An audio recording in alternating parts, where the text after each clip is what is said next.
don't know if these people are dumb or if they just think that you're dumb.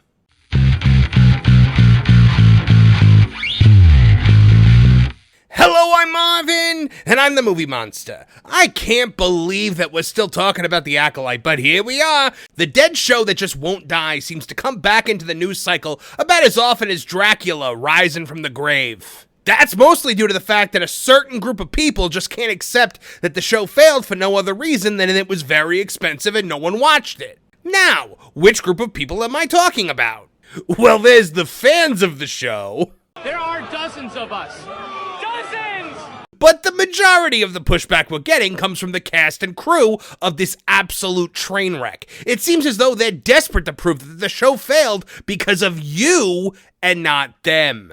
This is a lie. In their fantasy world, the show was canceled because of racist, sexist, homophobic backlash and nothing else. That's a line we've seen repeated by everyone from Amandla Same-Face Stenberg to Jodie Mama Yass Turner Smith. Yes.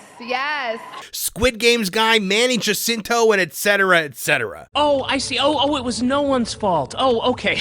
I'm sorry. Well then, problem solved. But one person we haven't heard from is Leslye Headland herself, Harvey Weinstein's former personal assistant and series creator, Leslye Headland. Ha!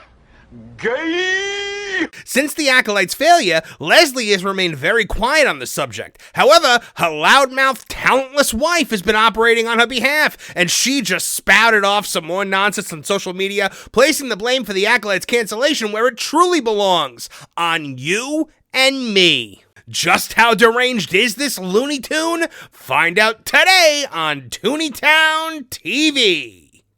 All right, guys, here we go. Leslye Headland's wife, Rebecca Henderson, once again blames fans, aka you guys, for The Acolyte's cancellation and touts the Star Wars show's ratings as though there's something to brag about. This, of course, comes from That Park Place by myself, Marvin Montanero. Guys, this is an editorial that I wrote. It was an opinion piece, so I kind of just let it all hang out and just swung for the fences, so to speak. And because of that, it's the article is kind of the normal rant that I would do here. So I think we just have to go through the rant here, and yeah, that'll be what we're doing. And this is who we're talking about right here.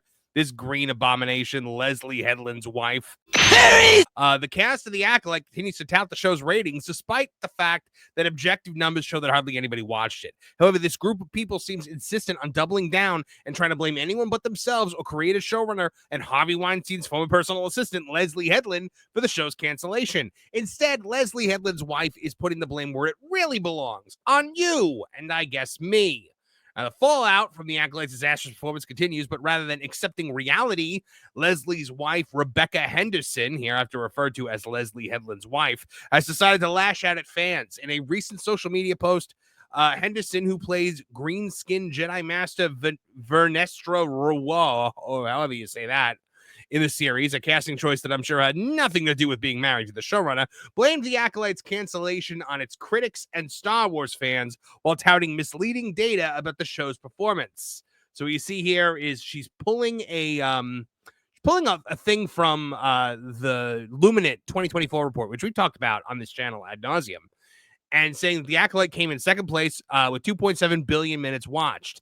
And then she goes, "Tell me again they canceled the show because no one watched it and not because you know why." That's a dramatic reading of her words there in her own voice. Obviously, well, we'll get into it. Henderson shared a headline and said, you know why. You know what? Based on the obnoxious way she said that, coupled with the fact that she has to be intentionally trying to mislead, and that this is an editorial where I, the editor, can say whatever the heck I want, I'm only referring to her as Leslye Headland's wife from here on out. Capitalized, though, as it's a proper noun. While she didn't elaborate on what you know why meant, the implication is clear. Leslye Headland's wife appears to suggest that The Acolyte was canceled for reasons other than terrible ratings. And in the world of this cast, that typically means racism and sexism. And we'll throw in homophobia there too, just for the hat trick. Shields up. This echoes comments made by series star, a term that's only appropriate because she burned out, Amandla Stenberg, who played two characters with one facial expression, and the always insufferable Joni Turner Smith, a.k.a. Mama Yass. Okay, but here's the problem. Scroll back up to that image, all right? So now here's this image. You see the part here where it says, read the entire report here, and she even underlined it? I don't know if she underlined it or if it was just underlined on the thing because it was a link, but my goodness. If you do, you'll see that the very article that she shared contains the truth about the show's failure. Anyone who actually read it, this is how dumb these people are, would realize that The Acolyte being Disney Plus's second most watched series is not a victory for The Acolyte. It's a devastating and scathing indictment of Disney Plus. Fools! Idiots! Imbeciles! And that's because The Acolyte's rank on Disney Plus means absolutely nothing, because Disney Plus means absolutely nothing. Had LHW, I'm shortening it for brevity's sake, or anyone else actually clicked on the full report, I'm assuming she did and is banking on the fact that you won't, but that's okay, guys, because I'm here to show it to you, just in case you didn't read it. They would have quickly seen that being the second most watched show on Disney Plus isn't something to brag about. It's proof of how far the platform has fallen. As we previously reported, The Acolyte pulled in 2.7 billion minutes watched, which might sound decent until you compare it to the industry standard. It's a very typical in the land of the blind, the man with one eye is king situation here, being the top number 2 show on Disney Plus. Look at all this. Netflix, Paramount Plus, well, Taylor Sheridan. Netflix, Netflix, Prime Video, Netflix. The lowest ranked show in the top 10 streaming is Netflix's Love is Blind, which pulled in 7.3 billion minutes watched. That's nearly 3 times the viewership of The Acolyte. Meanwhile, Netflix completely dominated the rankings with 7 of the top spots. Disney Plus was completely absent. So let's put this in simpler terms, guys. If The Acolyte is the second most watched show on Disney Plus, and yet it still wasn't anywhere close to being a top-performing show in streaming, then what does that say about Disney Plus? It says Disney Plus doesn't have a single show capable of competing with Netflix, Amazon, or Paramount in 2024. That's not a flex. It's an embarrassment. And of course, look at this graph right here, guys. Well, LHW seems eager to mock the fans. She conveniently ignores the fact that The Acolyte's viewership actually collapses over its run. As we previously covered, the show started with high numbers upon its release, as most shows do, but it hemorrhaged viewers each week, steadily declining until the finale recorded the lowest viewership of the entire series. Take a look here, guys. This is the first episode here. It's all the way up there, and then the second episode, which premiered on the same day, had substantially lower, and then it just goes down, up. And this was right around the time where we were getting that episode that was going to be like, this is what really happened to, Mama Yass and all the other people. So it goes up right around the time of the reveal, and then it goes right back down. The finale then actually has the lowest viewership of the entire series. That's insane. See, while it's typically a good thing when your show starts with high viewership, it's not great when that's your peak. That's actually the opposite of what happens when audiences are engaged. In a successful show, viewership holds steady or even increases leading up to the finale as anticipation builds. Instead, The Acolyte repelled viewers to the point that most of them didn't even bother finishing the series. Here's Disney's top 10. Percy Jackson and the Olympians, followed by The Acolyte, followed by Agatha, Echo, X-Men 97, The Bad Batch, Skeleton Crew, Ahsoka, and The Mandalorian, which came out in 2023 and 2019. Ahsoka also came out in 2023. And these are numbers that were recorded between December 29th, 2023 and December 31st, 2024. Now, why is that? Percy Jackson and the Olympians came out on the 20th of December 2023, which means for a full 9 days it wasn't being counted toward this and still ate Leslye Headland's lunch. That's how little interest The Acolyte generated, despite Star Wars branding, a massive marketing push, and endless Access Media support. And let's be real, guys, the Access Media was up this show's butt. They really wanted this to succeed, and they still do. So what our friend LHW's post truly exposes is not the success of The Acolyte, but the dire state of Lucasfilm and Disney Plus. The Acolyte was supposed to be a major ratings hit and a huge addition to Star Wars canon, yet it turned into one of the least watched and most reviled projects in the franchise. And while its failure is bad enough, the fact that it was still the second most watched show on Disney Plus tells us something worse. Disney has no hits. Well, no original hits. People love Bluey. There she is with her light whip, which got 2 seconds of screen time. This thing that they touted, and we saw all of it in the trailer. So this is why The Acolyte being canceled wasn't some grand conspiracy against the show's message or its creators, though both of those things truly were terrible. It was a financial decision. UK tax documents unearthed by that Park Place by Jonas J. Campbell at the record show revealed that Lucasfilm and Disney shelled out a staggering 172 million pounds sterling, proper money, Culture Casino, approximately 231 million USD for the series production, with a mere 8 episodes that translates to an exorbitant $28.75 million per episode. Money. Disney co-CEO Alan Bergman said as much when he commented on the series cancellation. We were happy with our performance. This is a lie. But it wasn't where we needed it to be, given the cost structure of that title, quite frankly, to go and make a season 2. So that's the reason why we didn't do that. He said that's the reason why. Now, Disney Plus is not in a position to keep hemorrhaging money or on underperforming content. And with the Star Wars brand decaying faster than a crate dragon under the Tatooine Suns under Kathleen Kennedy's leadership, Lucasfilm is no longer able to sustain flops the way it once could.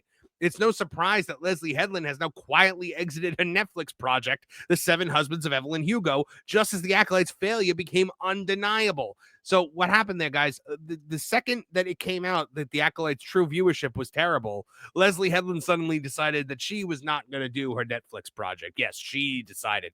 When Hollywood executives see that a showrunner's last project was not only rejected by the audience, but also lost money for the studio, they tend to, or should, let's be real, failing upward is a very real thing here, move in a different direction. And Netflix, like Disney, isn't interested in keeping showrunners who can't deliver results. That's because Netflix has showrunners that are delivering results, as we just saw. Simply put, and I say this to LHW and the rest of her castmates, the fans aren't the problem. The YouTubers aren't the problem. The show was the problem. You were the problem. Your friends were the problem. Your wife was the problem. It's your wife's fault, ma'am, and I'm sorry to have to be the one to tell you this. To soften the blow, I'll let someone a little closer to home explain it to you. Here's what Leslye Headland had to say about the potential failure of the Acolyte ratings when speaking with the New York Times prior to release. She said, if it doesn't succeed, it's because of me. That's really scary to think about. It's all there, black and white, clear as crystal. You get nothing. You lose. Good day, sir. Guys, she said that. Like, I guarantee you she said that because she thought there was no way possible this show was going to fail. Not one possible way this was going to fail.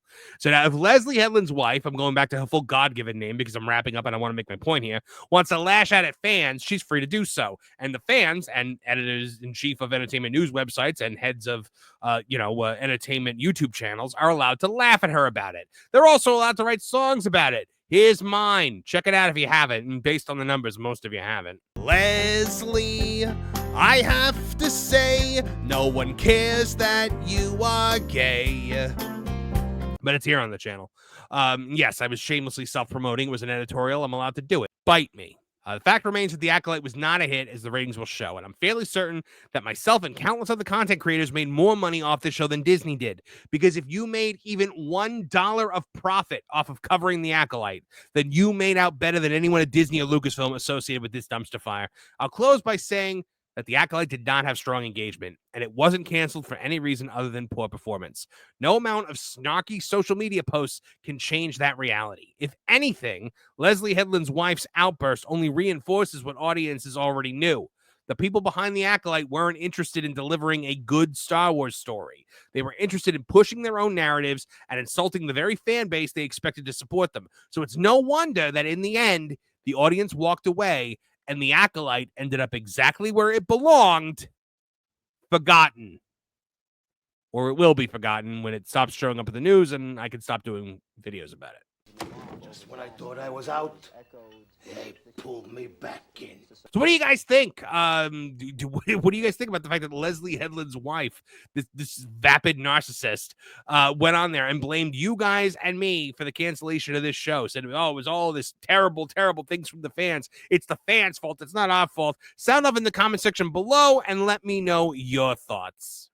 Now, as you just heard, Leslye Headland was very clear on where the blame would lie if the Acolyte failed. She said in no uncertain terms that if the show failed, it was on her. It was a the buck stops here kind of statement that I honestly respected at the time, even if I believed it less than I believe it when she says that she had no idea what Harvey Weinstein was doing to women. But I think this might be why Leslye Headland has been so uncharacteristically silent. In a rare moment of self-awareness, she realized just how ridiculously hypocritical she'd sound if she suddenly started performing her usual song and dance about misogyny and homophobia. See, my theory is that Wifey Poo is tasked with being her puppet, and if there's one thing that I hate in this world, it's a puppet.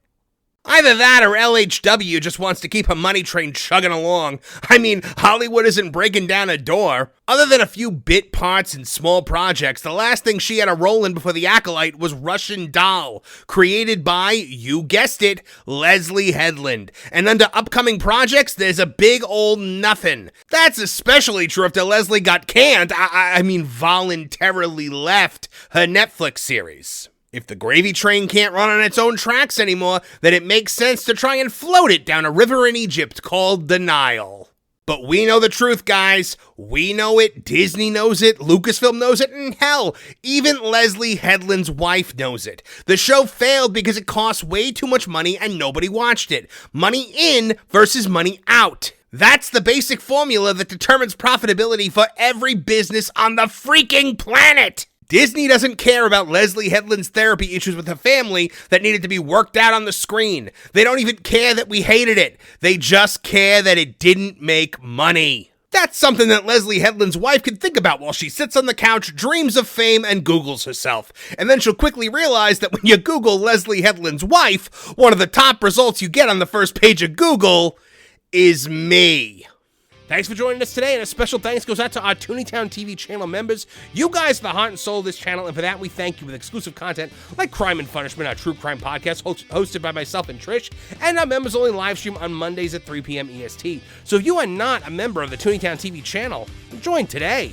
Oh, and make sure you're joining us Thursday nights live at 8 p.m. EST for Tooney Talk TV, our live stream pop culture podcast where you can interact with me directly and make your voices heard as a part of the Tooneytown community. If you liked what you saw here today, please like, share, and subscribe. Click that bell icon to get notified of new videos as they drop. From all of us here at the Tooneytown channels, I'm Marvin the Movie Monster. Now get out of here!